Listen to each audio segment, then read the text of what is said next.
बिस्मिल्लाहिर्रहमानिर्रहीम। ओके बेटा, स्टार्ट करते हैं। अभी सिद्रा बेटा आपने क्वेश्चन पूछा ये मेजरमेंट वाला। उसमें बेटा मैंने आपको बोला था कि जिस डेट पे आपने कैलकुलेशंस करनी है वो आपका करंट रेट होगा, उससे जो प्रीवियस रेट होगा वो आपका प्रीवियस रेट होगा, यानी यस्टरडे रेट होगा। मैंने ये 2002 का बोला था कि आपने इसकी कैलकुलेशंस करनी है। तो ये आपके पास करंट रेट है, यानी 0.89 माइनस ये 9.94 बेटा आपका प्रीवियस रेट है। तो फॉर्मूला होता है current rate minus previous rate divided by previous rate. तो 0.89 माइनस 0.94 डिवाइडेड बाय 0.94 करें। चेक करें आपका ये आंसर 5.3 आ रहा है कि नहीं आ रहा। 0.89 माइनस 0.94। सिद्रा वैसे इसमें क्या पूछने वाला था जो तुमने पूछा है मनूस? चलें बेटा कोई बात सर नहीं। आ गया, पहले नहीं आ रहा था सर। बेटा अब ये बीच में आप उनको क्यों टीज क्यों कर रही हैं मनहूस, ये क्या बात है? आपको नहीं पता आप लोगों की रिकॉर्डिंग हो रही होती है जब आप बोल रहे होते हैं? क्या हाल है? सर इसकी आवाज म्यूट थी तो अच्छा था, एमी फजूल फजूल के क्वेश्चन पूछती है। अच्छा चलो सही है। अच्छा चलें बेटा, सर कोई बात नहीं नहीं, अब मेरा ठीक आ गया, पहले मेरा आंसर ठीक नहीं आ रहा था। कोई बात नहीं बेटा, गर्मी ज्यादा है, कोई मसला नहीं। मुझे खैर लगा शायद पता नहीं। हाँ, लस्सी वगैरह पिया करें, कोई मसला नहीं, टेंशन नहीं लेनी। ठंडे ठंडे जूस पिया करें तो गर्मी खत्म हो जाती है। हाँ जी सर केस स्टडी डिस्कस करनी है, कभी करनी है? अच्छा कर लेते हैं सर आज। मेरे ख्याल में कल कर लेते हैं, क्योंकि लेक्चर लास्ट टाइम हम लोगों ने नहीं लिया था अच्छा मोस्टली स्टूडेंट्स ने। तो मैं चाहती हूँ कि हम लोग कल डिस्कस कर ले, फिर हम लोग भी पिछला लेक्चर लेके तो हम भी कल पार्टिसिपेट कर लेंगे। चले कोई बात नहीं, अभी फिलहाल आपका पहले हम इसको कंप्लीट कर लेते हैं ना। कोई बात नहीं, केस स्टडीज कर लेंगे, डिस्कस कल कर लेंगे और कोई मसला नहीं। सामा साहब भाई पढ़ के आए तो जारी बात है, सामा का कहना बनता था ना। लास्ट टाइम इसी से मैंने क्वेश्चन पूछा था ना पहले, क्यों सामा? जी सर वो सर कल भी क्लास होगी? कल देखेंगे बेटा, कल से मुराद फिर नेक्स्ट क्लास ही होती है हमारी, आपको अगर पता हो तो। टेंशन ना लें, केस स्टडी से बेटा जान नहीं छूटनी। मैं आपको ये बता दूं, मैंने डिस्कस की या ना की, मैंने आप लोगों को असाइनमेंट के तौर पे दी हुई थी। वो मैं सिर्फ डिस्कस इसलिए करना चाह रहा था कि आप लोगों को कोई प्रॉब्लम आ रही है तो मेरे से पूछ लें। अगर आप नहीं डिस्कस करेंगे तो इसका मतलब है कि अंडरस्टूड है कि वो आपको माशाल्लाह सारी आती हैं। नहीं सर प्रॉब्लम है। हाँ चलो कोई बात नहीं, कर लेंगे डिस्कस, कोई मसला नहीं। चलें पहले इस टॉपिक को कंप्लीट करते हैं बेटा। हमारा इक्विलिब्रियम एक्सचेंज रेट निकला था बेटा यहाँ पे 1.55। सर जी सर जी सर लाइट चली गई और बैटरी रह गया 1%। सर थोड़ी मेहरबानी लाइट चलेगी तो तुम बोल कैसे रहे हो? तुम तो डिस्कनेक्ट हो जाना चाहिए तुम्हें। नहीं सर, वो तो डेटा तो मोबाइल में है ना। हैं? डेटा तो सर मोबाइल में है ना। हाँ तो चलो फिर पढ़ते रहो। फिर अगर डाटा है मोबाइल में, मसला तो कनेक्ट होने का, कनेक्ट तो हो ना, तुम पढ़ते रहो। सर वो ऑफ हो जाएगा ना, बैटरी 1%। बैटरी लो है सर। चलो सही है। अब ये जो बेटा हाँ टॉपिक है, मैं अब इसके लिए बेटा मैं 1.5 घंटे की क्लास तो नहीं जाया कर सकता ना। फिर आप बाद में मेरी रिकॉर्डिंग सुन लीजिएगा, जितनी देर सुन सकते हो उतनी देर सुन लो। ये मैं शेयर कर दूंगा लेक्चर अभी आप लोगों के साथ। अटेंडेंस की सर मेहरबानी कर अटेंडेंस हो जाएगी, दीजिएगा। टेंशन ना लो। अटेंडेंस की टेंशन ना लिया करो, शॉर्ट ही करूंगा किसी की भी। Thank you sir ji. Okay, equilibrium exchange rate बेटा आपके सामने ये निकला था 1.55। अच्छा मैंने बोला कि ये कुछ फैक्टर्स होते हैं जो आपके इक्विलिब्रियम एक्सचेंज रेट को बेटा एग्जिस्ट नहीं होने देते। पहला फैक्टर है इन्फ्लेशन। ये मैं कुछ फैक्टर्स बोल रहा हूँ, इन्फ्लेशन का पहला फैक्टर। अब एग्जांपल आपने सुननी है और जिस बंदे को मैं बोलूंगा उस बंदे ने मुझे आंसर देना है कि किस मुल्क की करेंसी अप्रिसिएट होगी, किस मुल्क की करेंसी डेप्रिसिएट होगी। मैं ये रेट लिख रहा हूँ। हमने अभी रेट निकाला, 1 pound is equal to 1.55 dollar. ये समझ लो कि आज का रेट है जो हमने इक्विलिब्रियम निकाल लिया। अब पहला पॉइंट है इन्फ्लेशन का। मैं कहता हूं जी फॉर एग्जांपल, एक कंट्री है बेटा हमारे पास यूके और एक कंट्री है हमारे पास यूएसए, जिसके लिए हमने ये लिए हुए हैं रेट्स। अच्छा मैं कहता हूं जी यूके के अंदर जो है वो इन्फ्लेशन जो है वो सेम है। अब जरा गौर से सुनिएगा। जबकि यूएसए के अंदर जो है, सर आपकी आवाज साफ नहीं आ रही। मैं बेटा सर्फ लेके आता हूँ, मैं धोता हूँ अपनी आवाज को, फिर इंशाल्लाह आपको बिल्कुल साफ आएगी। अब आ रही है सर आपकी आवाज साफ नहीं आ रही, अब आ रही है, कट रही है आवाज सर बार बार। अब आ रही है बेटा, बाकी लोगों को भी कट के आ रही है। समझ, यस सर कट के आ रही है आवाज, समझ नहीं आ रही आपकी आवाज। एक मिनट आप तो जरा चुप करें, बाकी लोगों को बेटा आवाज सही आ रही है मेरी? नो सर सही आ रही है। ऐसे ही है भाई ये ठीक है लेकिन पहले नहीं आ रही। बेटा अगर सर किसी आपकी तरफ सिग्नल ड्रॉप हो रहा है बेटा अगर क्या आ बाकी रही है? लोग अगर बाकी लोगों को मेरी आवाज बिल्कुल सही आ रही है ना, इसका मतलब है कि प्रॉब्लम मेरे एंड से नहीं है, फिर आप लोगों के एंड से है। अगर तो सभी लोगों को आवाज कट के आ रही नहीं है सर, कट के आ रही है सर ठीक आ रही है। सर, सर, अभी कट आई है रही है आवाज आपकी आपकी आवाज। ठीक, इससे पहले आपकी आवाज ठीक नहीं आ रही थी, कट के आ रही थी। आप सही है? जी सर अब ठीक है ये। आप बिल्कुल ठीक है? जी सर चलें। अब तो ठीक है सर, कभी कभी चलो होता है। ठीक हो गया, चलो अब ठीक होगी ना, चलो कोई बात नहीं। अभी मैं स्टार्ट करने लगा हूँ। 1 पाउंड इज इक्वल टू $1.55। बेटा जान नहीं छूटनी है, ये टॉपिक हमने पढ़ के जाना है, चाहे आवाज कटे चाहे आवाज मिस हो जाए, हमने पढ़ना जरूर है आज इस टॉपिक को। इंशाल्लाह सर आप टेंशन ले, हम यहीं पे हैं हाँ यही रहना बेटा, शाम तक इधर ही हैं हम लोग। जब इंशाल्लाह। तक सर आवाज ये सही आप नहीं ना, अगर कहें जब ना तक आवाज सही नहीं कल होगी तक तो हम हमने जो है वो करते रहना है। ओके बेटा, इंशाल्लाह अब इंशाल्लाह इस अल्लाह तो एग्जांपल ठीक है। लेट्स ओके बेटा, अब इस एग्जांपल को आपने देखना है। मैंने बोला कि यूके में इन्फ्लेशन जो है वो सेम है, यूके में इन्फ्लेशन पे कोई इफेक्ट नहीं आया। यूएसए के अंदर इन्फ्लेशन इंक्रीज होगी। अब आप मुझे ये बताएं, जब यूएसए में इन्फ्लेशन इंक्रीज होगा तो उनकी करेंसी के ऊपर क्या इफेक्ट आएगा? उनकी करेंसी इंक्रीज होगी या डिक्रीज होगी, यानी डिमांड और सप्लाई के ऊपर क्या फर्क पड़ेगा? कौन मुझे आंसर देगा इसका? यूएसए में इन्फ्लेशन इंक्रीज कर गया, सर मैं दूं? में इन्फ्लेशन सेम है। ये मैं पहले भी पढ़ा चुका हूँ चैप्टर नंबर 2 के अंदर भी, शायद मैंने आपको बताई थी ये चीजें। मैंने कहा था मैं 4 में ये दोबारा एक्सप्लेन करूंगा आपको। सर मैं दूं? सर जब रहमत बेटा बोले। इन्फ्लेशन इंक्रीज, हमारी जो पब्लिक है, जनरल पब्लिक है, उसके पास मनी सप्लाई ज्यादा हो गई है, तो इस तरह डिमांड कम नहीं होगी पैसे की। आपने मुझे बेटा करेंसी। एक्सप्लेन करना है। इन्फ्लेशन का मतलब ये है कि चीजों की प्राइसेस बढ़ गई। जब यूएसए के अंदर जी चीजों जी। की प्राइस बढ़ेगी तो क्या होगा? यूके और यूएसए के साथ क्या होगा ये मुझे सर बताना। मैं जनरल पब्लिक के पास तब पैसा सर ज्यादा मैं आ बताऊं? जाएगा। एक मिनट बेटा, उनको सर बोलने मैं दे, बताऊं? रहमत को बोलने दे, रहमत को बोलने दे बेटा। जी रहमत बेटा थोड़ा लाउड बोलें। सर हमारी जनरेशन इंक्रीज होती है, मतलब हमारी प्राइसेस इंक्रीज होती है, तो हमारी जनरल पब्लिक के पास भी तो पैसा ज्यादा आ जाता है, मतलब हमारी मनी सप्लाई ज्यादा हो गई है, तो डिमांड डिक्रीज नहीं होगी।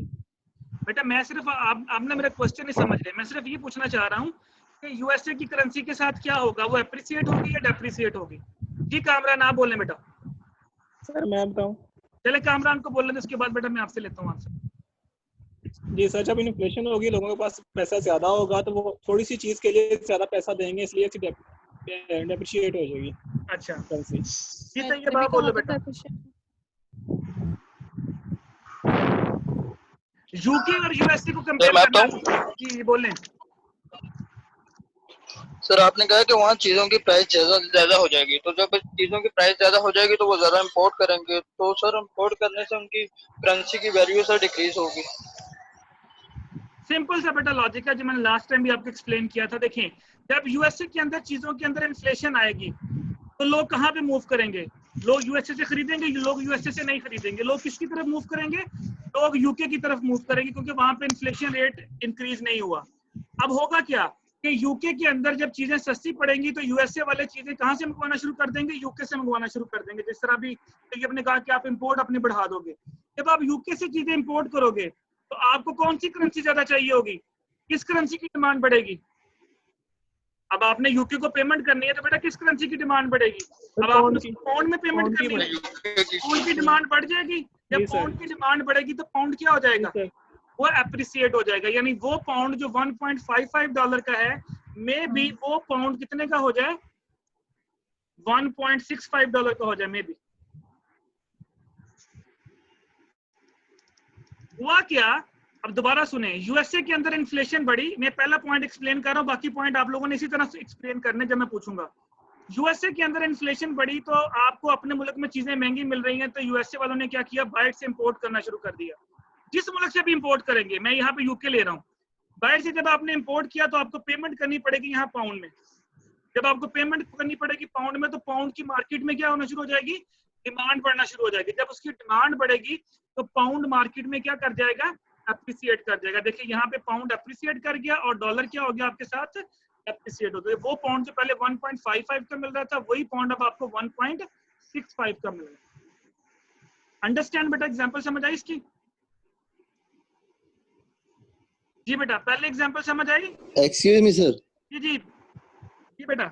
सर ये रियल लाइफ में भी ऐसे होता है कि मतलब एक कंट्री में इन्फ्लेशन हो जाती है तो आप उसके वहाँ सारे पॉपुलेशन दूसरे कंट्री से चीजें इंपोर्ट करेंगे। ये बेटा गवर्नमेंट की कोई पॉलिसी कॉमन सेंस की बात है कि जब आप एज अ बिजनेसमैन होकर सोचो, एज अ मुल्क के बारे में, जब आप एक बिजनेसमैन हो, किसी मुल्क में चीजें बेच रहे हो, आपकी कोशिश क्या होगी कि आप उस मुल्क से चीजें खरीदो जिस मुल्क से चीजें सस्ती मिले ताकि आप ज्यादा प्रॉफिट कमा सको।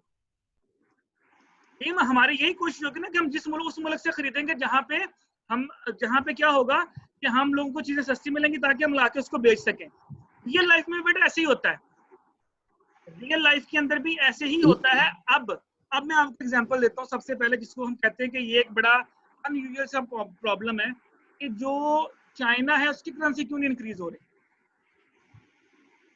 अमेरिका क्यों रो रहा है? अमेरिका बेटा क्यों रोता है चाइना के साथ? उसकी लड़ाई क्या है चाइना के साथ? उसकी लड़ाई चाइना के साथ यही है कि चाइना अपनी करेंसी को इंक्रीज करे। अगर चाइना अपनी करेंसी को इंक्रीज करेगा तो वो चीज चाइना से महंगी पड़ना शुरू हो जाएगी। लोग चाइना को छोड़ के अमेरिका की तरफ या किसी और मुल्क की तरफ मूव करेंगे। लेकिन चाइना ने अपनी करेंसी को स्टेबल किया हुआ है, वो अपनी करेंसी को इंक्रीज नहीं होने दे रहे। वो डिमांड एंड सप्लाई उन्होंने बड़ा कंट्रोल किया हुआ, अपने हाथ में लिया हुआ, ताकि मार्केट के अंदर वो उसको करने नहीं देते। जिस दिन चाइनीज करेंसी बेटा स्ट्रांग होगी, याद रखिएगा, जिस दिन चाइनीज करेंसी बहुत ज्यादा स्ट्रांग होगी, हालांकि देखें पूरी दुनिया को चाइना एक्सपोर्ट कर रहा है चीजें, फिर भी उसकी करेंसी इतनी वीक है। आप डॉलर और पाउंड के मामले में चाइनीज करेंसी को देखिए, ना होने के बराबर है। जिस दिन चाइना ने अपनी करेंसी स्ट्रांग कर दी तो बेटा चाइना को स्ट्रांग करेंसी का नुकसान ये होता है कि जब आप चीजें इंपोर्ट करते हो, यानी आपकी जो एक्सपोर्ट्स है वो गिर जाती हैं। और बेटा कमाई हमेशा एक्सपोर्ट से होती है, इंपोर्ट से कमाई नहीं होती। इंपोर्ट से पेमेंट्स करनी होती है। और चाइना आपकी एक्सपोर्टिंग कंट्री है, और एक्सपोर्ट उसी वक्त बढ़ती है जब आपकी करेंसी वीक रहे, ताकि लोगों को चीजें सस्ती मिलती रहे। तो ये मैं सिर्फ आपको डिमांड एंड सप्लाई चेंज होने की वजह से इफेक्ट बता रहा हूँ कि अगर मार्केट में किसी चीज की डिमांड बढ़ती है तो बेटा डेफिनेटली उसका इफेक्ट आता है उस करेंसी के ऊपर। अब डॉलर इतना स्ट्रॉन्ग क्यों होता है मार्केट में? सुने, अब डॉलर इतना मार्केट में स्ट्रॉन्ग क्यों होता है? उसकी वजह यह है कि इंटरनेशनल मार्केट में ज्यादातर जो पेमेंट्स है वो किसमें होती हैं? वो डॉलर्स में होती हैं। अब हर मुल्क को डॉलर खरीदना पड़ता है। जब डॉलर खरीदना पड़ता है किसी वक्त, जब डॉलर की डिमांड बहुत ज्यादा इंक्रीज हो जाती है तो डॉलर महंगा हो जाता है। यूरोपियन कंट्रीज डॉलर में से क्यों निकली? इसीलिए निकली कि उनको डॉलर के साथ चलना पड़ता था। डॉलर महंगा हुआ, उनको नुकसान होना शुरू हो गया। डॉलर सस्ता हुआ तो उनको फायदा भी होता था। उन्होंने कहा कि क्यों ना हम अपनी करेंसी इंट्रोड्यूस करवाएं, तो सिर्फ विद इन यूरोप चले। उन्होंने यूरो इंट्रोड्यूस करवा दिया आपके सामने। तो अब वो यूरोपियन कंट्रीज के अंदर जितनी भी आपकी ट्रेड होती है वो यूरो के अंदर होती है, वो डॉलर के अंदर नहीं होती। बाकी मुल्क भी अगर चाहें तो ऐसा कर सकते हैं, लेकिन वो करते क्यों नहीं है बेटा? वही वाली बात है। उसके लिए फिर आपको थोड़ा स्ट्रांग होना पड़ेगा, आपकी गवर्नमेंट को स्ट्रांग होना पड़ेगा। पूरी दुनिया तो अमेरिका से कर्जे ले लेके चल रही है, तो फिर कैसे आप उस डॉलर के पीछे जा सकते हैं कि आप उसको छोड़ सकते हैं? लेकिन जो कंट्रीज नहीं करती वो नहीं करती बेटा, वो लेती हैं ऐसे बोल्ड एक्शंस। तो ये रीजन है बेटा, जब भी किसी चीज की डिमांड बढ़ेगी डेफिनेटली बेटा उसका इंपैक्ट पड़ेगा। ये रूल ऑफ इकोनॉमिक्स है। अच्छा चले, मैं थोड़ा सा एक और चीज करता हूँ। अगला पॉइंट लेते हैं। अगला पॉइंट तो आप लोगों ने मुझे बताना है। अब यहाँ पे देखिएगा, मैं पहले इन्फ्लेशन लिया था, सेकंड पॉइंट है इनकम लेवल। नहीं बेटा, सेम एग्जांपल मैं कहता हूं जी, इनकम लेवल जो है वो यूके के अंदर सेम है, यूएसए में जो है वो इनकम लेवल इंक्रीज कर गया। अब बताएं मुझे क्या होगा?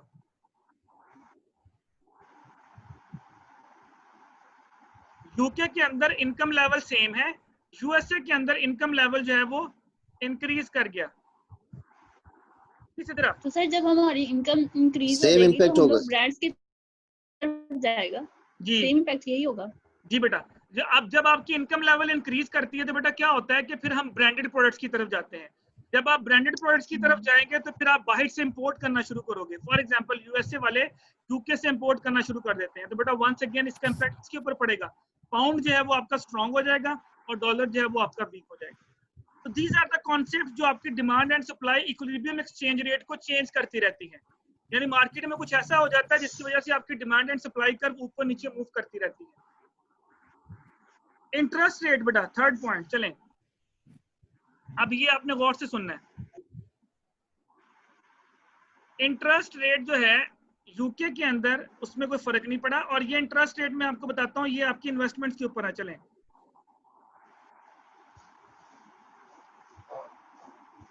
आप अगर इन्वेस्ट करेंगे उसके ऊपर जो आपको इंटरेस्ट मिलता है, ये वो इंटरेस्ट रेट है। यूएसए में इंटरेस्ट रेट इंक्रीज करके, जबकि यूएसए के अंदर जो है वो इंटरेस्ट रेट सेम है।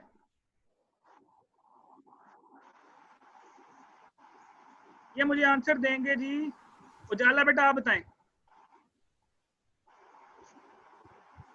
यूके में इन्वेस्टमेंट की बात कर रहा हूँ, इन्वेस्टमेंट्स की बात कर रहा हूँ कि इन्वेस्टमेंट्स के ऊपर यूके के अंदर इंटरेस्ट रेट सेम है, जबकि यूएसए वालों ने इंटरेस्ट रेट बढ़ा दिए। आप कहाँ मूव करोगे बेटे? उजाला। जी सर। हाँ आंख खोली बेटा। क्वेश्चन सुना मैंने क्या पूछा है? सर नहीं, मेरा थोड़ा नेट का इशू था इसलिए मुझे क्वेश्चन की समझ नहीं आई थी। हाँ अब दोबारा सुने। क्वेश्चन ये है कि यूके के अंदर सर जो मैंने इंटरेस्ट, जी जी बोलें आप। जी सर मैं यही कह रही थी, मुझे क्वेश्चन की समझ नहीं आई, रिपीट कर दें मैं बताइएगा। वही करने लगा हूँ बेटा। इंटरेस्ट रेट ऑन इन्वेस्टमेंट, आप अगर किसी मुल्क में इन्वेस्टमेंट करना चाहते हैं तो यूके में इंटरेस्ट रेट वही है, यूएसए वालों ने इन्वेस्टमेंट्स के ऊपर इंटरेस्ट रेट बढ़ा दिए। क्या इम्पैक्ट आएगा? आप कहाँ मूव करोगे, यूके में या यूएसए में? यूएसए में। तो क्या होगा इससे? करेंसी के ऊपर क्या इम्पैक्ट पड़ेगा? किसकी डिमांड बढ़ेगी, क्या रेट इंक्रीज होगा, कौन सी करेंसी वीक होगी, कौन सी करेंसी स्ट्रॉन्ग होगी?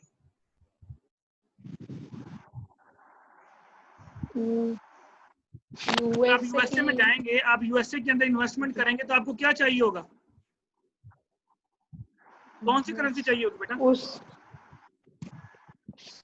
यूएसए में, यूएसए की अगर मैं उधर जाके इन्वेस्ट हाँ तो यूएसए की करेंसी का नाम क्या है? डॉलर। हाँ जी चलो शुक्र है बेटा, इतना सोच के बताया आपने डॉलर। नहीं मुझे समझ नहीं आई सर। तो आपको डॉलर चाहिए होंगे, तो जब आप डॉलर मार्केट से खरीदोगे तो डॉलर की डिमांड बढ़ेगी या कम होगी? मैं चीजें अटैच कर रहा हूँ। अब देखिए ना, हर बंदे की कोशिश होगी कि वो यूएसए में जाके इन्वेस्ट करे, तो ज्यादातर लोग जो है वो यूएसए में जाना शुरू करेंगे, तो वो यूएसए की करेंसी की डिमांड करेंगे डॉलर की, और जब डॉलर की डिमांड करेंगे तो यूएसए की जो करेंसी है वो क्या हो जाएगी, वो स्ट्रॉन्ग हो जाएगी, यानी उसकी मार्केट में डिमांड बढ़ेगी। तो डॉलर अगर फॉर एग्जांपल पहले 140 का था, मे बी वो अब आपको 150 का मिले। तो दिस इज द इम्पैक्ट कि जो फैक्टर्स होते हैं ये किस तरह से आपके जो है उसको इम्पैक्ट डालते हैं आपकी करेंसीज को। समझ आए बेटा? जी सर। अच्छा नेक्स्ट पॉइंट है कि जीसी, गवर्नमेंट कंट्रोल। ये जो बेटा लिखा हुआ ना जीसी वाला, ये अपनी यूनिवर्सिटी का नाम नहीं लिखा हुआ, इसका मतलब है गवर्नमेंट कंट्रोल। अच्छा government control. Excuse me sir. जी जी जी जी सर मेरा एक क्वेश्चन है। जी पूछे पूछे। सर जैसे आप कह रहे हैं कि ना रियल लाइफ में ऐसे ही होता है, जैसे मगर एक जगह चीजें महंगी हो जाती है तो हम दूसरे जगह से इंपोर्ट करते हैं। तो अगर हम करंट सिचुएशन को देखें, जैसे अभी इन्फ्लेशन की आप बात करें, पेट्रोल की कीमतें 100 से बढ़ गई हैं। ठीक है। अगर आप देखें तो टैक्स के साथ और जितनी सारी लेवीज है पेट्रोल पे, कुल मिला के 50 रुपीज का लेवी और टैक्स है। तो हम इस कंडीशन में, हम ईरान में तो सस्ता मिल रहा है 35 और 36 कम ही है पेट्रोल। फिर हम कहाँ, वहां से गवर्नमेंट ने क्यों मंगवाना बंद किया हुआ है? इसलिए इस तरह तो नहीं मंगवा सकते गवर्नमेंट का। बेटा यही देखिए, आप एग्जाम्पल ले आते हो गवर्नमेंट के ऊपर, हम एग्जाम्पल की बात करते हैं रियल लाइफ के ऊपर। अगर गवर्नमेंट चाहे तो बहुत से मुल्क बेटा ऐसे हैं जहां से आपको पेट्रोल इससे भी ज्यादा सस्ता मिल सकता है। प्रॉब्लम इज दैट कि हमारे कॉन्ट्रैक्ट क्या हुए हैं। मसला सिर्फ ये है कि हमने कॉन्ट्रैक्ट क्या किए हुए और हमने किस तरह से इसको परचेज करना है। अब प्रॉब्लम ये है कि अगर आपको ईरान से पेट्रोल सस्ता मिल रहा है, ठीक है, अब खरीदना गवर्नमेंट ने, मसला ये है अगर तो वो लेमैन यानी हम जैसे लोगों ने खरीदना। फॉर एग्जांपल अगर मैं पेट्रोल में डील कर रहा हूँ, मेरा पेट्रोल पंप एग्जांपल समझिएगा, और मैंने इंपोर्ट करना, तो मेरा दिमाग खराब है, मैं पाकिस्तानी गवर्नमेंट से खरीदूंगा, मैं तो उस मुल्क से इंपोर्ट करूंगा जिस मुल्क से मुझे सस्ता मिल रहा होगा, और आगे फर्दर मैं उसको रीसेल करूंगा। तो मसला ये होता है कि जो गवर्नमेंट, मतलब अब गवर्नमेंट जानबूझ के अगर नुकसान पहुंचा रही है तो that is another issue. Real life के अंदर बेटा जो रूल ऑफ इकोनॉमिक्स है वो यही है कि डिमांड एंड सप्लाई जो है वो इफेक्ट करती है। अब पेट्रोल की डिमांड गिरी, चलो सिंपल एग्जांपल ले लो, पेट्रोल की डिमांड गिरी, नेगेटिव प्राइसेस पे चला गया इंटरनेशनल मार्केट के अंदर पेट्रोल, अगर आपको याद हो तो माइनस में भी चला गया था। ये मार्च अप्रैल के अंदर जाके देखें तो पेट्रोल की प्राइसेस माइनस में चली गई। Yes sir. क्यों माइनस में चली गई? कि दुनिया के पास उसकी डिमांड खत्म हो गई। डिमांड क्यों खत्म हुई? कि लॉकडाउन था, उसकी कंजम्पशन कम हुई। जब कंजम्पशन कम हुई तो डिमांड कम हुई। जब डिमांड कम हुई तो सप्लाई तो उतनी आ रही थी, प्रोडक्शन तो हुई जा रही थी, प्रोडक्शन हुई जा रही थी, प्रोडक्शन हुई जा रही थी, सप्लाई बढ़ती जा रही थी। जब सप्लाई बढ़ती जा रही है, अगर खरीदने वाला कोई नहीं है तो क्या होगा? प्राइसेस गिरनी है। और जब प्राइसेस गिरनी है तो डेफिनेटली उसका इम्पैक्ट आपके ऊपर आना ही आना है। अब इंटरनेशनल मार्केट में प्राइसेस दोबारा बढ़ना शुरू हुई पेट्रोल की, बहुत ज्यादा नहीं बढ़ी लेकिन आहिस्ता आहिस्ता इंक्रीज हो रही है। अब क्यों इंक्रीज हो रही है? क्योंकि दुनिया में लॉकडाउन खत्म होता जा रहा है। जब लॉकडाउन खत्म होता जा रहा है तो कंजम्पशन बढ़ना शुरू हो गई। जब कंजम्पशन बढ़ना शुरू होगी तो डिमांड बढ़ना शुरू होगी, और जब डिमांड बढ़ेगी किसी चीज की तो डेफिनेटली बेटा उसकी प्राइस जो है वो इंक्रीज करेगी। हमारी गवर्नमेंट क्या नहीं करती, हमारी गवर्नमेंट क्या करती है बेटा, दिस इज कॉल्ड पॉलिटिकल आप कह ले सिचुएशन है गवर्नमेंट की, ये हमारे इंटरनल मैटर्स हैं। बहुत सारी चीजें ऐसी हैं जो हमारी गवर्नमेंट को नहीं करनी चाहिए लेकिन वो कर रही है। उसकी मैंने आपको रीजन बताई, उसकी मैंने आपको लॉजिक बताई है। पहले पेट्रोल सस्ता या महंगा होता था यकम तारीख को, इस दफा 5 दिन पहले क्यों महंगा कर दिया गया? अब आप इस पर भी मेरे से बहस कर सकते हैं कि 5 दिन पहले क्यों महंगा किया गया, वरना हर दफा पेट्रोल की प्राइसेस 30 तारीख को होती है ना, यकम से इंप्लीमेंट होती है। इस दफा 25 या 26 तारीख को क्यों कर दिया गया पेट्रोल महंगा? ये पेट्रोल यकम को भी तो महंगा किया जा सकता था ना। क्या रीजन हो सकती है, चलें बताएं मुझे। मतलब ऐसा क्या हो गया कि गवर्नमेंट को 5 दिन पहले जो है वो पेट्रोल महंगा करना पड़ गया? द रीजन बिहाइंड दैट, जिसके पीछे ये हम बात करते हैं ना, माफिया, अक्सर आप ये वर्ड सुनते होंगे। तो बेटा जो गवर्नमेंट है उसने बेसिकली जो मेरा एनालिसिस है, जो मैंने एनालिसिस की, देखिए बेटा एक मिनट जरा होल्ड कीजिएगा, मुझे इसका आंसर देने दीजिए। जो मेरा बेटा एनालिसिस है वो ये एनालिसिस है कि जब गवर्नमेंट पेट्रोल, ये बेसिकली ना एक मुआहदा हुआ था इनका, तो ये गवर्नमेंट कोटा देती है सब पेट्रोल पंप्स को कि आपने इस कोटा के तहत आपने पेट्रोल मंगवाना है ताकि मुल्क में इसकी शॉर्टेज ना हो। अब आप देखिए पेट्रोल 113 से 108 भी हुआ, पेट्रोल 108 से पेट्रोल 100 पे भी आया, पेट्रोल 82 पे भी आया, पेट्रोल मिलता रहा, कोई प्रॉब्लम नहीं है। जैसे ही 82 से 75 हुआ, आपके पेट्रोल पंपों से पेट्रोल खत्म हो गया। इसकी क्या वजह थी? इसकी वजह ये थी कि गवर्नमेंट ने उनको कहा था कि हम पेट्रोल की प्राइसेस कम करेंगे 2 से 2.5 रुपए, क्योंकि इनके पास कोटा होता है जो पेट्रोल पंपों ने, जो प्राइवेट जो आपके पास कंपनी है पेट्रोल की, उनकी बात कर रहा हूँ, पीएसओ की बात नहीं कर रहा। इन्होंने कहा था कि हम 2.5 से 3 रुपए सस्ता करेंगे, उन्होंने 7 रुपए सस्ता कर दिया। अब वो जो 5 रुपए एक्स्ट्रा थे, उन्होंने तो कोटे के मुताबिक वो पेट्रोल खरीदा ही नहीं हुआ था। अब प्रॉब्लम ये आ रही थी उनको कि वो चीज उनको अपनी जेब से डालनी पड़ रही थी, जिसको ये माफिया, गवर्नमेंट माफिया कह रही है, माफिया के पीछे पड़े हुए हैं। उन्होंने क्या किया, उन्होंने पेट्रोल की सप्लाई बंद कर दी। उन्होंने कहा हम अपनी जेब से पैसे क्यों डालें। अब जब उन्होंने सप्लाई बंद की तो क्या हुआ, सबसे ज्यादा प्रॉब्लम आपके केपी की और सिंध में आया, पंजाब में फिर भी इतना प्रॉब्लम नहीं आया। अब जब वहां पे प्रॉब्लम आया तो इन्होंने केस दे दिया एफआई वालों को। एफआई वालों ने क्या किया आपके सामने, एफआई वालों ने सब बुला लिया, बड़े बड़े जितने भी थे डीलर जो डील कर रहे थे पेट्रोल के अंदर, सारे पेट्रोल पंपों के बुला लिया उनको, एसोसिएशंस को। जब वो बैठे तो उन्होंने कहा यार ये मामला है भाई, या तो हमें 5 रुपए के हिसाब से पेमेंट कर दें, हम पेट्रोल अभी दे देते हैं, या फिर हमारे साथ से मुंजमद कर दे, हम सारा पेट्रोल ही मुंजमद कर दे, हम देते ही नहीं पेट्रोल। अब जब उन्होंने कहा कि हम पेट्रोल देते ही नहीं, तो बेटा आपका 90% चीजें तो पेट्रोल पे चल रही है, बिजली आपकी पेट्रोल पे चल रही है, आपके सारे यूनिट्स तो पेट्रोल पे चल रहे हैं। जब उन्होंने ये बात की कि हम लेते ही नहीं है भाई, जो आपने करना है, जो एक्शन लेना है ले लें, चाहे आप हमारे साथ से मुंजमद कर दें, हम नहीं देते, हमें नुकसान हो रहा है, अरबों रुपया हमें नुकसान हो रहा है। अब बेटा जब ये डिसीजन हुआ तो उसके बाद इनको फौरन एक्शन लेना पड़ा कि अगर ये इन्होंने डिसीजन ले लिया कि हमने पेट्रोल नहीं देना। अब आप देखिए लोड शेडिंग बढ़ रही ना दिन ब दिन, थोड़ा थोड़ा अरसे बाद, तो इसीलिए कराची में तो बहुत बुरा हाल हो गया था। उन्होंने कहा हमारे पास पेट्रोल खत्म हो गया भाई, हम कहाँ से बिजली प्रोड्यूस करेंगे। इन्होंने अब उनको बेनिफिट देने के लिए अब देखिए 25 रुपए का इजाफा किया, सिर्फ उनको 5 रुपए का लॉस हो रहा था। अगर इंटरनेशनल मार्केट में देखिए तो 25 रुपए बढ़ाना बनता नहीं है रेट इनका, बढ़ाते 5-10 रुपए बढ़ा लेते ज्यादा से ज्यादा, लेकिन उन्होंने 25 रुपए बढ़ाया, उनको डबल 3-4 गुना ज्यादा फायदा दिया। और देखिए फायदा दिया भी कब, 5 दिन पहले, और इन 5 दिनों में उन्होंने अरबों रुपया कमा लेना है। अब देखिए पेट्रोल भी पूरा हो गया, पूरे मुल्क के अंदर अब बहरान भी खत्म हो गया। तो ये बेटा बैक एंड के ऊपर ये जो आपकी जो एडमिनिस्ट्रेटिव प्रॉब्लम्स है ना, उनको हम इसके साथ अटैच नहीं कर सकते। जो थ्योरीज हैं, थ्योरीज अपनी जगह पे बिल्कुल ठीक हैं कि demand and supply will decide the price, simple सी बात है। चीनी का बहरान पैदा कर दो, चीनी महंगी हो जाएगी, आटे का बहरान पैदा कर दो, आटा महंगा हो जाएगा, this is called rule of. अब प्रॉब्लम कहाँ पे है, वो हमारे एडमिनिस्ट्रेटिव प्रॉब्लम है कि क्यों बहरान पैदा हुआ, तो हम उसको इसके साथ अटैच नहीं कर सकते। जी बेटा चाहिए, आप कुछ पूछना चाह रहे थे। सर यही बताना चाह रहा था कि प्राइसेस कंट्रोल नहीं हो रही थी, तो इसीलिए सर उन्होंने प्राइसेस की ज्यादा की है पेट्रोल की। वही इसीलिए कह रहा ना, वो क्राइसिस की जो मैंने एग्जांपल दिया आपको, कि वो क्राइसिस इसीलिए पैदा हो रहा था बेटा, इसी वजह से उन्होंने 5 दिन पहले उसको महंगा कर दिया पेट्रोल को, क्राइसिस में। क्योंकि अगर ये मजीद सीवियर होता तो गवर्नमेंट तो पहले बेचारी जाने को कर रही है, तो ये एक और उसके ऊपर अजाब पड़ जाना था। तो अच्छा बेटा 2 पॉइंट्स रह गए, ये भी सुन ले, इसके बाद ही हमारा लेक्चर फिर वाइंड अप हो रहा है। फिर बाकी जो इसका न्यूमेरिकल है वो नेक्स्ट क्लास में डिस्कस करेंगे, यानी नेक्स्ट जो वीक होगी हमारी क्लास, और उसके साथ ही फिर हम केस स्टडीज भी डिस्कस करेंगे। तो बेटा जिन लोगों ने क्लास लास्ट नहीं ली थी तो आप लोगों ने ये चैप्टर नंबर 1, 2 और 3, 4 रहने दें, 4 भी हमारा चल रहा है। तो पहले 3 चैप्टर्स की केस स्टडीज हमने डिस्कस करनी है नेक्स्ट क्लास के अंदर, वो आप लोगों ने पढ़ के आनी है।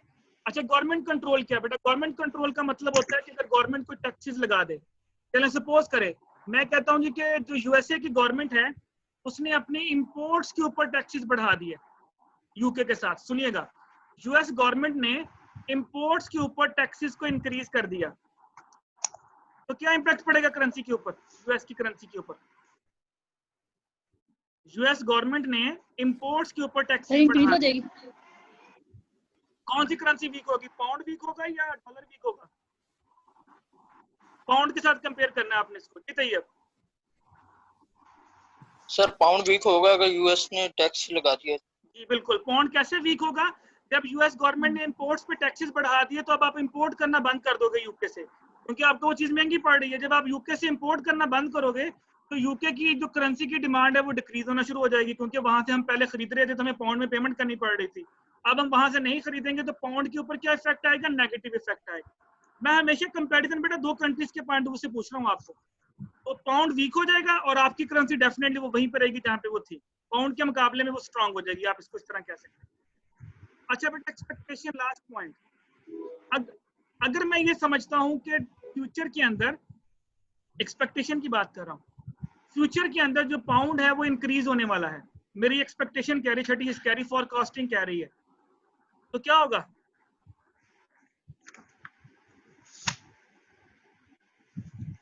एक दफा रिपीट दोबारा कीजिएगा, सुने, समझ नहीं आप आई। यूएस और यूके को लेना है। मेरी छठी ये कह रही है कि जो फ्यूचर में पाउंड है वो महंगा होने वाला है, तो आप लोग क्या करेंगे? यूएसए वाले क्या करेंगे जिस तरह हम पाकिस्तानी करते हैं? चले मैं और आसान कर देता हूँ, पाउंड स्टोर करेंगे सर। हाँ, पाकिस्तानी लोगों को लगता है डॉलर मजीद महंगा हो जाना, तो हम लोग क्या करेंगे? पाकिस्तानी लोगों को लगता है कि डॉलर मजीद महंगा हो जाना है, एक्सपेक्टेशन ये है, तो आप क्या करोगे? स्टॉक करेंगे डॉलर। आप डॉलर को स्टॉक करना शुरू कर देंगे। जब आप डॉलर को स्टॉक करना शुरू करेंगे तो डॉलर की सप्लाई कम हो जाएगी और मार्केट में क्या बढ़ जाएगी? हर बंदा डॉलर खरीदना शुरू कर देगा, तो डिमांड बढ़ जाएगी, क्या होगा? डॉलर मजीद महंगा हो जाएगा। अगर बेटा किसी करेंसी की एक्सपेक्टेशन पॉजिटिव आ रही है तो वो स्ट्रांग हो जाती है, अगर किसी करेंसी की एक्सपेक्टेशन नेगेटिव है कि ये इसने गिर जाना है मजीद, तो वो करेंसी जो है वो वीक होना शुरू हो जाती है। अगर मैं कहूँ जी कि फ्यूचर में डॉलर गवर्नमेंट ऐसी पॉलिसियां लेके आ रही है कि डॉलर ने गिरना शुरू हो जाना है, अब आप लोग क्या करेंगे? जिन लोगों ने डॉलर स्टोर किया वो क्या करेंगे? वो मार्केट में फेंकना शुरू कर देंगे, बेचना शुरू कर देंगे जी। और जब मार्केट में फेंकना शुरू करेंगे तो क्या होगा? सप्लाई बढ़ना शुरू हो जाएगी, और जब सप्लाई बढ़ेगी तो रेट ऑटोमेटिकली क्या होना शुरू हो जाएगा? डिक्लाइन होना शुरू हो जाएगा। तो याद रखिएगा, अगर किसी करेंसी की एक्सपेक्टेशन पॉजिटिव है तो बेटा वो स्ट्रांग हो जाती है, अगर किसी करेंसी के बारे में एक्सपेक्टेशन नेगेटिव है तो वो वीक होना शुरू हो जाता है। चलिए यहीं पर स्टॉप करते हैं। नेक्स्ट क्लास के अंदर बेटा मैं इसकी आपको न्यूमेरिकल्स करवाऊंगा, जो मैंने आपको असाइनमेंट के अंदर क्वेश्चन भी दिए थे न्यूमेरिकल करने के लिए। इसी चैप्टर के अंदर हम प्रूफ करेंगे जो मैंने आपको बताया था। जी शीता बेटा, पहले आप पूछें क्वेश्चन। सर ये लास्ट पॉइंट जो है ना, ये रिपीट कर दें। एक्सपेक्टेशन वाला बेटा मैं ये बता रहा हूँ, अगर आप किसी करेंसी के बारे में पॉजिटिव एक्सपेक्ट करते हैं, इस तरह मैं आपको एग्जांपल देता हूँ, मेरी एक्सपेक्टेशन ये है कि हमारी गवर्नमेंट जो है वो, ये जो डॉलर आज 160 का है, मेरी एक्सपेक्टेशन ये कह रही है, मेरी फोरकास्टिंग ये कह रही है इसने आने वाले दिनों में मजीद महंगा हो जाना है, मेरा एनालिसिस ये कर रहा है, तो हम लोग क्या करेंगे? हम डॉलर को खरीद स्टोर करना शुरू कर देंगे, यार इसने मजीद महंगा होना है। जब आप उसको खरीदना शुरू करोगे तो मार्केट में उसकी डिमांड बढ़ जाएगी, तो वो ऑटोमेटिकली स्ट्रांग होना शुरू हो जाएगा। और अगर मेरी एक्सपेक्टेशन ये है, अगर मेरी एक्सपेक्टेशन बेटा ये है कि डॉलर ने मजीद मार्केट में वीक हो जाना है, कोई इसके साथ गवर्नमेंट कुछ करने जा रही है, तो हम क्या करेंगे कि हमारे पास अगर डॉलर पड़े तो हम मार्केट में फेंकना शुरू कर देंगे। जब हम मार्केट में फेंकना शुरू करेंगे तो उसकी सप्लाई बढ़ जाएगी, और जब सप्लाई बढ़ेगी तो ऑटोमेटिकली वीक होना शुरू हो जाएगी। तो मैंने बताया ये है कि अगर किसी करेंसी के बारे में पॉजिटिव एक्सपेक्टेशन हो तो उसकी डिमांड बढ़ना शुरू हो जाती है और वो स्ट्रांग हो जाती है, और किसी करेंसी के बारे में अगर नेगेटिव एक्सपेक्टेशन हो तो जी सीधा बेटा। जी सर ठीक है, समझ आ गई। ठीक हो गया सर? जो आप एक्सपेक्टेशन की बात कर रहे हैं आप, तो पॉजिटिव हो तो वो ये फोरकास्टिंग होती है, इसको फोरकास्टिंग कहते हैं इसको। ठीक है, एक्सपेक्टेशन एंड फोरकास्टिंग, जिस तरह आप एनालिसिस करके फोरकास्ट, जिस तरह आप आज बैठ के फोरकास्टिंग कर लो ना, तो यार डॉलर 167 का है, लेकिन जिस तरह हमारे मुल्क के हालात जा रहे हैं इसने 170 के ऊपर चले जाना है, और वो एनालिसिस करके देखो। सर ये हम आगे वाली क्लासों में डिस्कस करेंगे। पीछे भी बात हुई थी कि इनके फैक्टर्स क्या होते हैं, कि इंडिकेटर क्या होते हैं कि इंक्रीज होने वाली है या डिक्रीज होने वाली है। आपने कहा था आने वाली क्लासों में मैं इस पर बताऊंगा। जी जी वो आप फिर ना किस लेक्चर में बताएंगे? बेटा आपकी आवाज समझ नहीं मुझे। सर आवाज आ रही है? आप आइए, हाँ बोलें। सर मैं कह रहा हूँ कि आप ये पीछे भी बात हुई थी कि ऐसे कौन से फैक्टर होते हैं जिसकी वजह से हमें लगता है कि वो इंक्रीज होगी या डिक्रीज होगी। आपने कहा था हम नेक्स्ट क्लास में करेंगे, तो वो अभी हम कौन से चैप्टर में जाके ये डिस्कस करेंगे? बेटा ये मैंने आज आपको बताया तो कैसे प्राइसेस इंक्रीज या डिक्रीज हो रही हैं। किसी मुल्क में इन्फ्लेशन बढ़ाती है, किसी मुल्क में interest rates, income levels, government control, ये फैक्टर्स मैंने आपको बताए तो हैं अभी कि एक्सचेंज रेट को रहने नहीं देते एक जगह पे, ये ऊपर नीचे करते रहते हैं। इसी चैप्टर के अंदर तो एक्सप्लेन किया सारा। अभी ये पूरा लेक्चर मैंने आपको इसी के ऊपर तो दिया है कि करेंसीज कैसे इंक्रीज कैसे डिक्रीज होती हैं। ठीक है। आज का लेक्चर आपको समझ नहीं आया बेटा मैंने क्या एक्सप्लेन किया है? जी सर आया समझ। तो बेटा ये वही फैक्टर्स है ना, किसी मुल्क में इन्फ्लेशन जो है वो आपके फैक्टर को इफेक्ट करती है, इंटरेस्ट रेट इफेक्ट कर सकते हैं, गवर्नमेंट की जो रिस्ट्रिक्शंस हैं वो इफेक्ट कर सकते हैं। जी बेटा तैयब। सर नेक्स्ट लेक्चर में इस चैप्टर की केस स्टडी भी इंक्लूड होगी? नहीं इसकी नहीं इंक्लूड होगी, 3 तक होगी। इस नेक्स्ट क्लास के अंदर मैं आप लोगों को पहले इसके न्यूमेरिकल करवाऊंगा जो हम पीछे पढ़ते नहीं आ रहे थे, रूल ऑफ इन्वेस्टमेंट और रूल ऑफ फाइनेंसिंग। अगर किसी मुल्क की करेंसी इंक्रीज कर जाए तो वहाँ इन्वेस्टमेंट करनी चाहिए, अगर किसी मुल्क की करेंसी डेप्रिसिएट हो रही है तो वहां से फाइनेंसिंग करनी चाहिए। मैं आपको वो प्रूव करूंगा यहाँ पे अगली क्लास के अंदर न्यूमेरिकल करेंगे। जो सर पेपरों के हवाले से, जो यूनिवर्सिटी ऑपरेट करने के हवाले से कोई अपडेट वगैरह आई है? कौन सी? पेपर्स के हवाले में और नहीं बेटा यूनिवर्सिटी ऑपरेट करने की। 2 जुलाई के बाद, 2 जुलाई को इजलास है मेरा एचईसी का, उसके बाद आई थिंक सो के सुनने में आ रहा है कि 15 जुलाई को शायद यूनिवर्सिटीज ओपन हो जाए। अगर तो यूनिवर्सिटीज ओपन होती है 15 जुलाई को तो फिर आपको एग्जैक्ट पता चल जाएगा कि पेपर आपके रिटर्न होंगे या ऑनलाइन होंगे। तो ये 2 जुलाई के बाद एक सिचुएशन क्लियर होगी। ठीक है बेटा, चलें इंशाल्लाह फिर नेक्स्ट क्लास में हम डिस्कस करेंगे। ओके बेटा, अल्लाह हाफिज। ओके सर, अल्लाह हाफिज सर, अल्लाह हाफिज। सीआर साहब में सर है ही नहीं। हाशिम तो मुझे लगता नजर ही नहीं आया कि बेटा आया है। एक्सक्यूज मी सर, है पहली क्लास में नहीं थे ना? जिंदा जी सर, पहली क्लास में नहीं थे ना? नहीं सर था, मैं पहली में भी। अच्छा मतलब पहली में भी सो रहे थे, दूसरी में चलो अब जाग आ गई थोड़ी सी है। नहीं सर था पहली में। चलो अटेंडेंस मुझे सेंड कर देना। एक्सक्यूज मी सर, जी सर जी पहली में सो रहा था, दूसरी में नाश्ता कर रहा था। जी जी मुन्ना सर अटेंडेंस सेंड करते हैं। सर आपने चैट क्यों डिसेबल किया हुआ है? मैंने नहीं तो डिसेबल तो नहीं किया हुआ। डिसेबल है सर। मैं नजर नहीं आ रहा आप लोगों को? चैट डिसेबल की हुई है आपने? चैट को? चैट मैसेज है। हाँ जी बेटा, चैट मैंने खुद ही डिसेबल की हुई है। वो सिर्फ आपके लिए नहीं, वो कुछ क्लासेस मेरी ऐसी होती हैं वो फिर बीच में ना वो कुछ फजूल से मैसेज करना शुरू कर देते हैं स्टूडेंट्स। सर कोई आपस की बातें भी होती हैं, फिर वो बंदा नहीं भी कर सकता। हाँ ये बात भी सही है। मैं आप मुझे नहीं सर, प्राइवेट का ऑप्शन भी है। बात है ना वो मुझे आप व्हाट्सएप ग्रुप पे कर लिया करो, ठीक है? सर मैंने तो इतनी देर हैंड रेज की, आपने मुझसे भी नहीं सवाल किया। जी जी सर इस तरह फिर क्लास वाली फीलिंग्स नहीं आती। चलो ठीक हो गया बेटा, मैं नेक्स्ट आपके पास ही चैट ओपन हो जाएगी। और बताएं। Thank you sir. ठीक हो गया, चलें बेटा, ओके अल्लाह हाफिज़। अल्लाह हाफिज़।